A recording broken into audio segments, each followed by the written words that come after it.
I'm going to show you how to design a filter using the pearl movement in Slifer.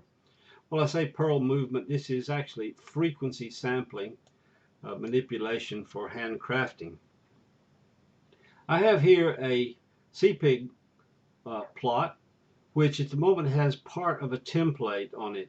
This template has actually been drawn over here using an M file, and it's for a CCITT PCM pulse code modulation filter, which figures in the papers of Y.C. Lim and other researchers. And I'm going to transfer the rest of the template by copying the data, coming over here, pasting the data, and it's very weak, so I'll change the color as well so it's actually visible to a nice bright blue. So I've got the entire template now. I'll fold this away. You notice that the filter at the moment is doing a very terrible job of trying to fit inside that template where we got this side lobe level of minus 30 dB and of course a quite narrow passband area. I'm going to leave the CPIG up in the background. It's not essential to my design process as such, but it gives me a panoramic view of whether I'm actually globally getting a good design while my preoccupation is with very local maneuvers in Slifer. I'm hooked up to that. My means is set up where I'm auto-updating the last CPIG figure. So here's Slifer. There is a filter which has been designed, and in passband it's doing poorly as well, as you can see. I obtained this filter simply by bringing in a regular frequency sampling low pass. 37 coefficients have been set up, 32 kilo sample per second rate, and I've put just a straight brick wall cutoff at 3940 hertz, and of course a big overshoot right here on the band edge. I've blown up the display between DC and 5400 hertz. I also have another auxiliary display up here, which I've obtained by going over to the Cameo and tuning in the dB gain plot as well for that, toggling it up here, and blowing up the scale between 4 kilohertz and 5 kilohertz. Of course, control of the display axis and ticks is up here on the menu item.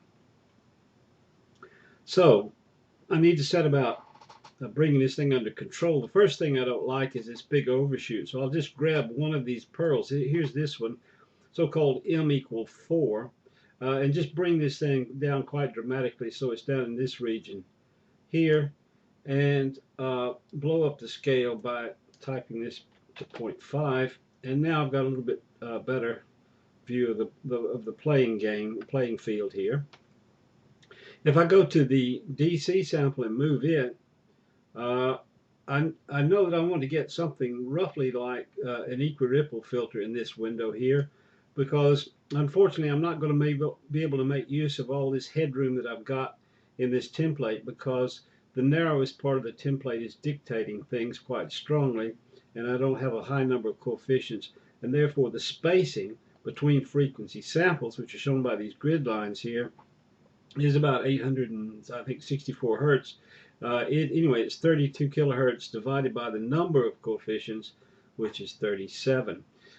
So that's the places I can control this at. If I bring this down there to about 0.98, that looks pretty good, and go here to M equal 1, I notice that I can type these if I want to.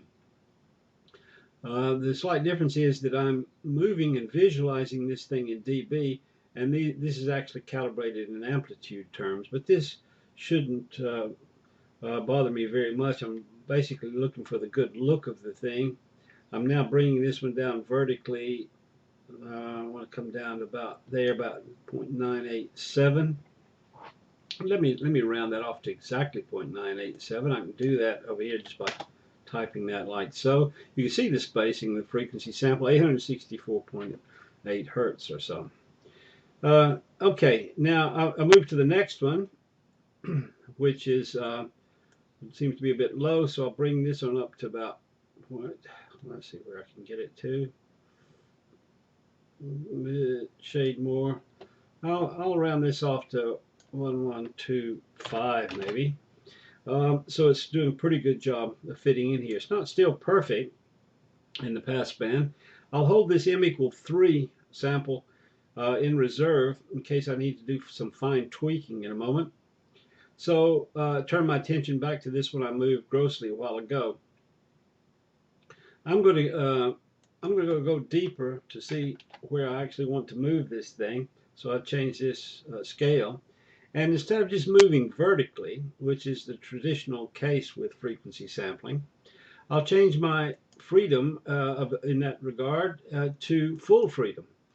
This now enables me not only to do altitude, but also left-right moves. So I can come down here, well, I can come down to, I don't want to go too far, 7, 8, 9 or so. Frequency-wise, I can go left and right. I'd like to go a little bit further back to the left because I've opened up too much space. I went up too far there. So let me go to 35. Let me take it 3590. And altitude-wise, very, very sensitive. So let me bring this down to 7.79. In fact, I'll bring it down just a shade more below that. You notice every single movement is visible. I'm still doing quite poorly up here at the edge of the passband, but I've opened up a bit of breathing space here. So now my attention is really focused on the stop band and how badly I'm doing there. So let me go deeper and pick myself up another sample to work with. This will be the M=5 sample, and it's really deep. It's gone down to 0, which is -infinity dB wise. So let me grab it and activate it and pull it over. Now I'm making, as you can see, the yellow is filling up. I'm getting a better usage of my transition band. Let me try to get this right over here to where it's just touching. Let me get it right on the -40 dB line. That'd be 0.01 gain wise. Also, let me take this up to 46, a little bit more, so I'm really touching it here. I have good reason to believe that I will fit this filter in, because with 37 coefficients, that's a couple more than the best filter that I've seen for this, which is 35 coefficients. So that's using a different technique. So it's looking pretty good here. Let me go back to the passband and see that if I have disturbed things there. Well, it still seems to be pretty much okay there. I'm a little bit concerned about this tang right here just as it exits the passband. So let me go back and make use of my global view on this thing. I noticed that another one of the stop band samples has come up and is a bit threatening. So let me zoom in to that and see if I've actually touched it or not. It got breathing space, so that's good. Let me come all the way out. What about this tang right here? Is it going to fit? Yes, it does by a few hertz. And now I'm really worried about this one. Does it fit? Does it fit? Oh, yes, barely. Now let's just check the passband. Yeah, okay there. You come back out and watch and be careful about this last little dip right here. Is it going to be above? Yes, the red is above the blue. So it just does fit. And I've now got the credentials of the filter. These coefficients, of course, have been linked out here, but I could also save the hard-won locations of these pearls by doing an export pearls to the workspace and then save those if I want to, or the coefficients, which is the real payoff for this. So I've done handcrafting with great flexibility using Slifer.